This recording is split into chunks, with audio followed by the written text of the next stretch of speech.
बात पते की ब्रॉट यू बाय आरप्योर का हल्दी मसाला, मिर्च धनिया करे कमाल, सबका राजा आरप्योर मसाला। उत्तर प्रदेश के मुख्यमंत्री योगी आदित्यनाथ ने एक बार फिर धर्मांतरण और भूमि अतिक्रमण को लेकर चिंता जाहिर की है और कहा है कि उत्तर प्रदेश में लव जिहाद और लैंड जिहाद के खिलाफ सरकार तो एक्शन ले ही रही है, लेकिन इन मामलों में समाज की सक्रिय भागीदारी भी बेहद जरूरी है।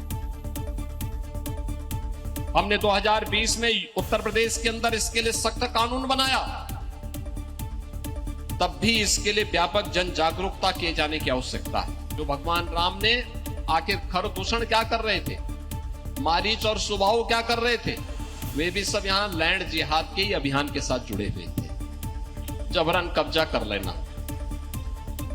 जबरन किसी भी जमीन को खाली देखा उसमें अपना तंबू गाड़ दिया, ये सब बंद हो जाना चाहिए। बता दें कि यूपी में नवंबर 2020 से जुलाई 2024 के बीच जबरन धर्म परिवर्तन के कुल 835 मुकदमे दर्ज किए गए। सीएम का बयान उस वक्त आया जब शामली में चांदनी और मेरठ में वासिम धर्मांतरण केस को दर्ज हुआ, जिसे लेकर सियासत भी शुरू हो गई है। अगर कोई जो है मुसलमान लड़का किसी हिंदू लड़की को अगर लेकर के चला जाता है तो आप लव जिहाद का मुद्दा बना देते हैं, जबकि वो लोग अपनी मर्जी से जाते हैं। एक तरफ जहां लव लैंड जिहाद पर योगी लाउड एंड क्लियर है, तो दूसरी तरफ विपक्ष इसे 2027 की रणनीति बता रहा है। यानी आगे आने वाले दिनों में इस मुद्दे आरप्योर शाही paneer masala, delicious, healthy everyday पर सियासत और तेज होने वाली है। उत्तर प्रदेश पुलिस की भर्ती परीक्षा का आज दूसरा दिन था। नकल माफिया और गड़बड़ी करने वाले मुख्यमंत्री योगी आदित्यनाथ और उत्तर प्रदेश पुलिस की रडार पर थे। परीक्षा पहले दिन अलग अलग शहरों में गड़बड़ी फैलाने वालों के खिलाफ 5 FIR दर्ज हुई। दूसरे दिन भी परीक्षा केंद्रों में कड़ी नजर रखी गई ताकि किसी तरह की कोई गड़बड़ी ना हो पाए। उत्तर प्रदेश में जो काबिल होगा वो नौकरी पाएगा, क्योंकि नकल माफिया हो या फिर परीक्षा केंद्रों में गड़बड़ी करने वाले सीएम योगी की नजर से बच नहीं पाते। पुलिस भर्ती परीक्षा के पहले दिन गड़बड़ी करने वालों के खिलाफ अलग अलग शहरों में 5 FIR दर्ज। हापुड़, गोरखपुर, आजमगढ़ से एक नकलची गिरफ्तार किए गए। नौजवान के भविष्य के साथ जो खिलवाड़ करेगा उसकी प्रॉपर्टी जब्त करेंगे और उसको आजीवन कारावास तक की सजा उपलब्ध दिलाने के लिए सरकार पूरी मजबूती के साथ पैरवी करेगी। उत्तर प्रदेश में परीक्षा में गड़बड़ी करने वालों का अब खेल खत्म हो चुका है। छात्रों के भविष्य से खिलवाड़ करने का एक ही ठिकाना है, कालकोठरी, जहां एक एक करके नकली माफिया पहुंच रहे हैं। ममता बनर्जी के लिए 4 मई के नतीजे भूकंप के किसी बड़े झटके से कम नहीं थे, लेकिन बीते 1 महीने में टीएमसी के विधायकों और सांसदों ने दीदी को इतना आफ्टर शॉक दिया कि उनके पास अपनी ही पार्टी का तृण यानी घास फूस भर रह गया और मूल बागियों के पास जाता दिखाई दे रहा है। क्योंकि बागी विधायकों और बागी सांसदों के आंकड़े ममता के लिए लॉयल रह गए विधायक और सांसदों से कहीं ज्यादा है। विधायकों ने तो अपना LOP ऋतव्रत बनर्जी को चुन ही लिया है। ममता के हिस्से में 19 से 20 विधायक, जबकि दूसरे गुट में 60 से 61 विधायक हो गए हैं। बागी सांसदों की एक और बैठक टीएमसी सांसद शताब्दी रॉय के यहाँ हो चुकी है, जहाँ सीएम शुभेंदु भी मौजूद रहे और यहाँ भी आंकड़ा 20 से 21 बनाम 7 से 8 वाला रह गया है। राज्यसभा सांसदों में भी टूट शुरू है, जिस पर टीएमसी का कहना है तेरा साथ पूरा भारतवर्ष का पावर है और मेरा साथ मामाटी मानुष है। माँ माटी मानुष तो दिखा दिया कि वो भारतीय जनता पार्टी के लिए है। हालांकि बागी सांसदों में स्पीकर को चिट्ठी लिखने वाले सांसदों के नाम ही सामने आए हैं। इसके अलावा सांसद विधायकों का एक और गुट है जो साइलेंट मोड में है और वेट एंड वॉच की स्थिति में भी। जी न्यूज से बातचीत में कीर्ति आजाद ने आज बड़ी बात कही। कीर्ति आजाद ने बागी सांसदों को चूहा कह दिया। बड़ी खबर इस समय की, CBI से डराकर सांसदों को तोड़ा जा रहा है। बीजेपी के खिलाफ बोला तो सस्पेंड किया गया। मैंडेट गवाया नहीं, हमसे मैंडेट छीना गया। बहुत बड़ा आरोप कीर्ति आजाद ने आज लगा दिया है। बंगाल पुलिस इन दिनों टीएमसी के नेताओं की कुंडली खोलकर धड़ाधड़ एक्शन ले रही है। तो 15 सालों से त्रस्त जनता भी अंडे टमाटरों की बरसात करने से नहीं चूक रही। जनता के इस गुस्से का ताजा शिकार हुए पूर्व विधायक सब्यसाची दत्ता। विधाननगर में इस पूर्व विधायक को पुराने पापों की सजा दिलाने के लिए पुलिस अदालत ले जा रही थी कि कहीं से उन्मादी भीड़ वहां पहुंच गई और पुलिस की मौजूदगी में ही उनकी हुटिंग शुरू कर दी।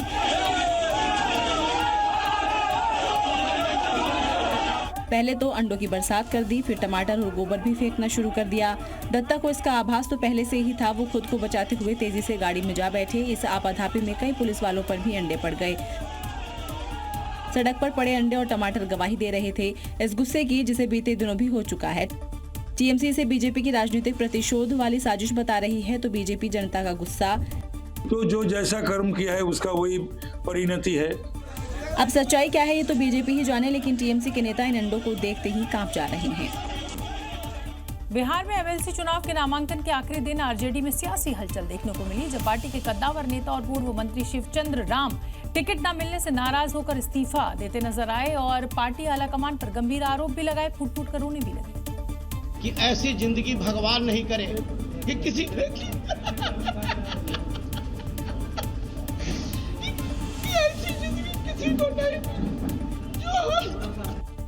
बता दें कि विधान परिषद चुनाव के लिए आरजेडी का टिकट नहीं मिलने पर शिवचंद्र राम ने पटना में भी आपातकालीन प्रेस कॉन्फ्रेंस बुलाई, जहां पार्टी के फैसले पर नाराज शिवचंद्र जी के आंसू छलक पड़े और वे फूट फूट कर रोने लगे। इस दौरान शिवचंद्र राम ने पार्टी आलाकमान पर वादाखिलाफी और नाइंसाफी का गंभीर आरोप लगाते हुए अपने सभी पदों से तत्काल प्रभाव से इस्तीफा दे दिया।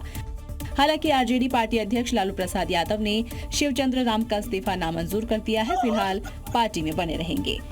नीट की दोबारा परीक्षा को लेकर सरकार बेहद गंभीर नजर आ रही है। सुरक्षा में किसी तरीके की चूक न हो, इसके लिए वायुसेना की मदद ली जा रही है। वायुसेना के MI-17 हेलीकॉप्टर के जरिए इन परीक्षा के जो पेपर्स हैं उनको सेंट्रल तक पहुंचाने का काम किया जाएगा, ताकि सुरक्षा के साथ साथ पारदर्शिता बनी रहे। खास बात यह है कि उन इलाकों में जहां सड़क के जरिए पेपर पहुंचाना एक चुनौती है, उन इलाकों में वायुसेना MI-17 हेलीकॉप्टर के जरिए पेपर को पहुंचाएगी।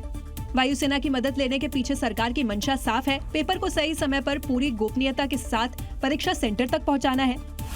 इतना ही नहीं बल्कि परीक्षा पेपर तैयार होने से लेकर सेंटर तक पहुंचने में कई लेयर का सुरक्षा घेरा है। पेपर की छपाई, पैकिंग, ट्रांसपोर्टेशन और डिस्ट्रीब्यूशन में विशेष निगरानी रखी जा रही है।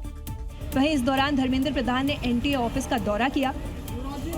कोई एयरफोर्स की कोऑर्डिनेशन कर रहा है, कोई बैंकों की कोऑर्डिनेशन कर रहा है, कोई राज्यों से कोऑर्डिनेशन कर रहा है, कोई अधिकारी उसकी सारे सॉफ्टवेयर का सिक्योरिटी वेरिफिकेशन कर रहा है।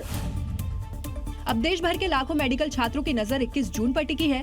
सरकार और संबंधित एजेंसियां ये सुनिश्चित करने में जुटी है कि इस बार परीक्षा प्रक्रिया पर कोई सवाल न उठे। वहीं शहर शहर आग लगने की भी कई घटनाएं सामने आई हैं। कहीं टायर गोदाम में आग लगने से बवाल मच गया तो कहीं पटाखा फैक्ट्री में झुलसने से 3 लोगों की मौत हो गई।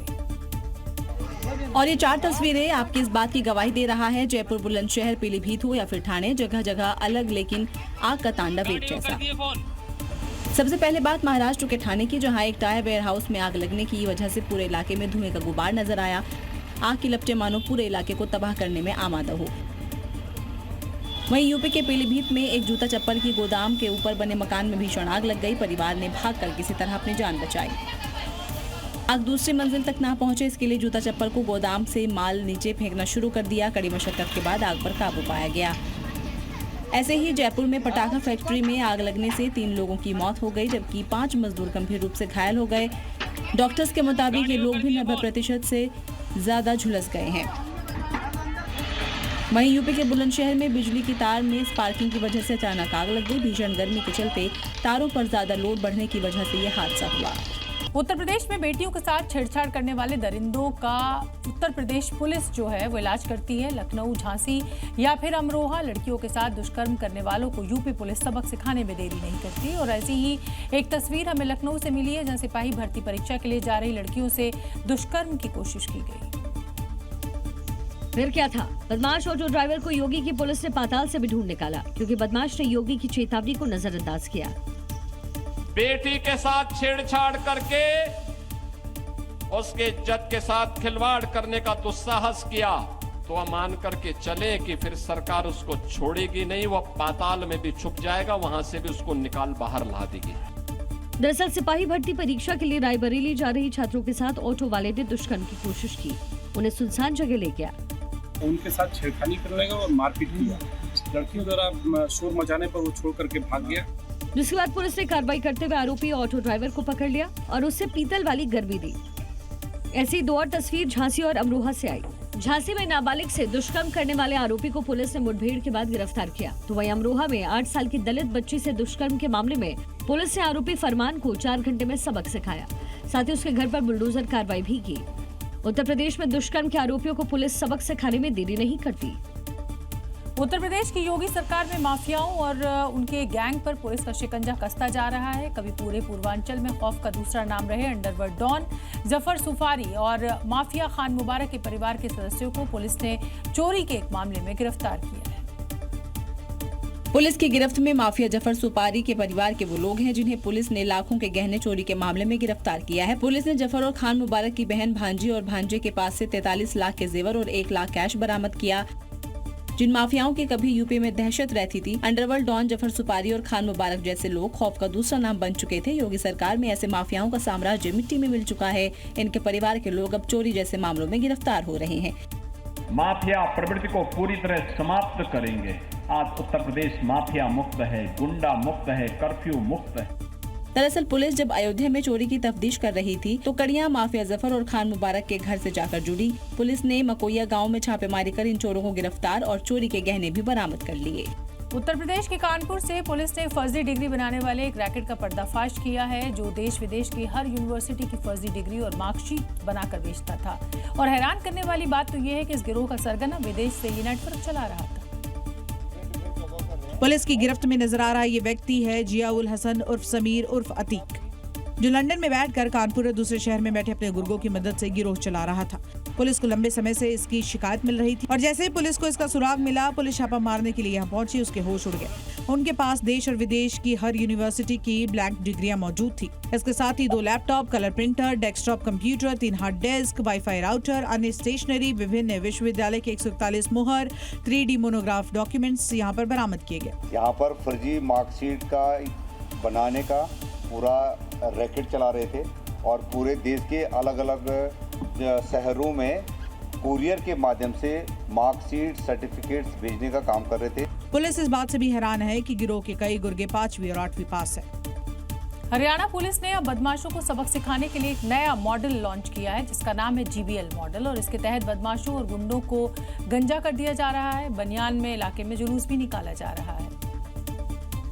ये तस्वीर इसी मॉडल का हिस्सा है, जहां 4 बदमाशों को सबक सिखाते हुए पुलिस ने उन्हीं इलाकों में परेड निकाल दी जहां उन्होंने दुकानदार और उसके दोस्त को पीटा था। इस दौरान वहां मौजूद लोगों ने पुलिस के इस कार्रवाई पर संतुष्टि जाहिर की और उसके समर्थन में जमकर नारेबाजी की है। जिंदाबाद, जिंदाबाद, जिंदाबाद, पुलिस प्रशासन जिंदाबाद, जिंदाबाद, जिंदाबाद, जिंदाबाद, SHO सिविल लाइन जिंदाबाद, जिंदाबाद, जिंदाबाद। इसके साथ ही ऐसे गुंडों के खिलाफ हुई कार्रवाई को सही ठहराया।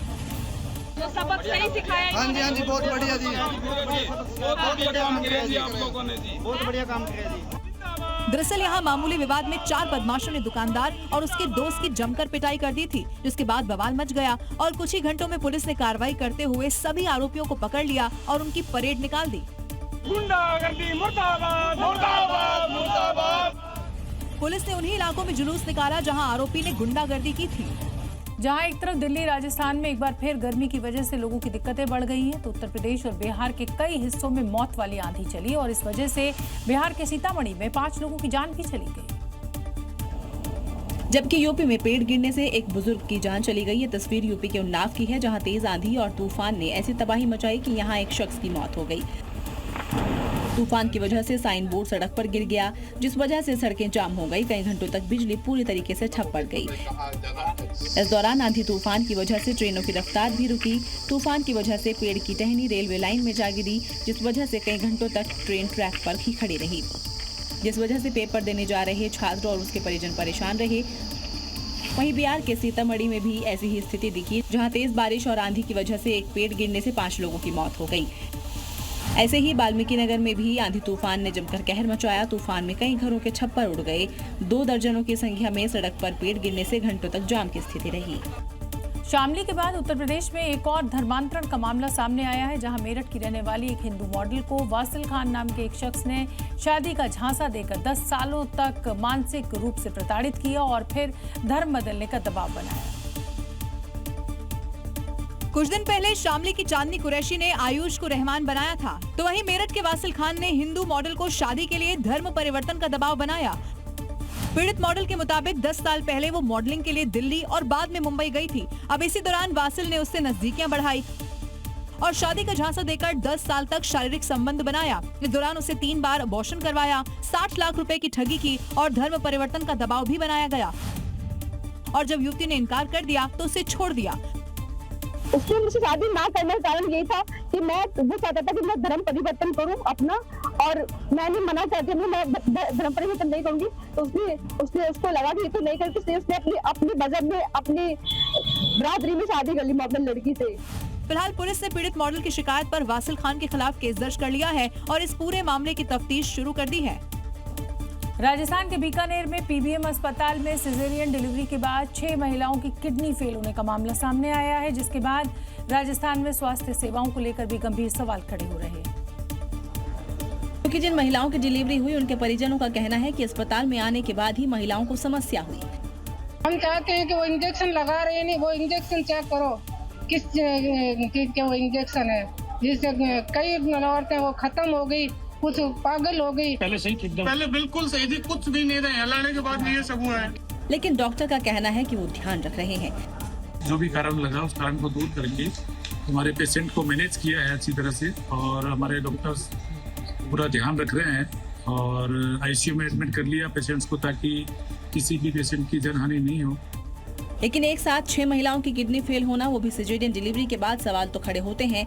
फिलहाल स्वास्थ्य विभाग की जांच जारी है और रिपोर्ट आने के बाद ही वजह साफ हो पाएगी। लेकिन ऐसे मामले सामने आने से सरकारी स्वास्थ्य व्यवस्था पर कई सवाल जरूर खड़े हो गए हैं।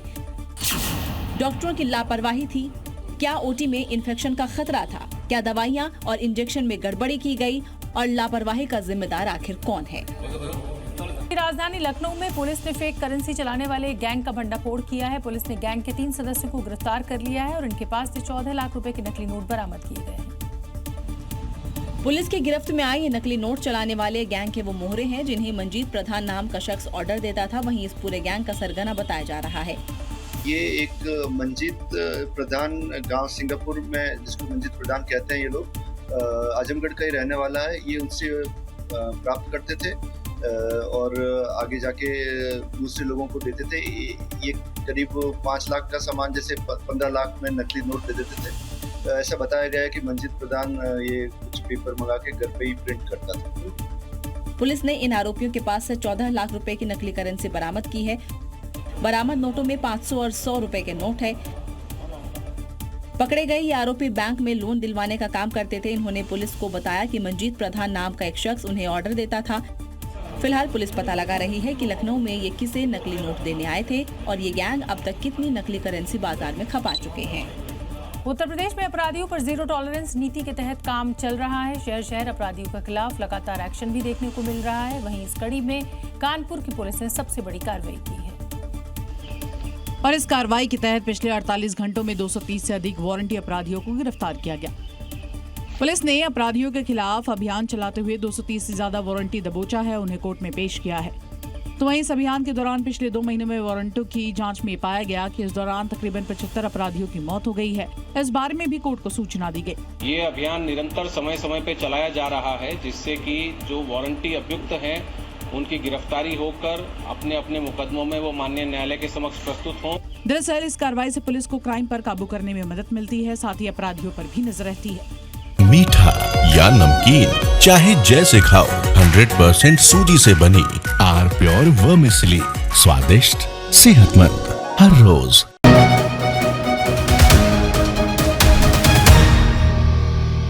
बात पते की brought you by R Pure का हल्दी मसाला, मिर्च धनिया करे कमाल, सबका राजा आर प्योर मसाला।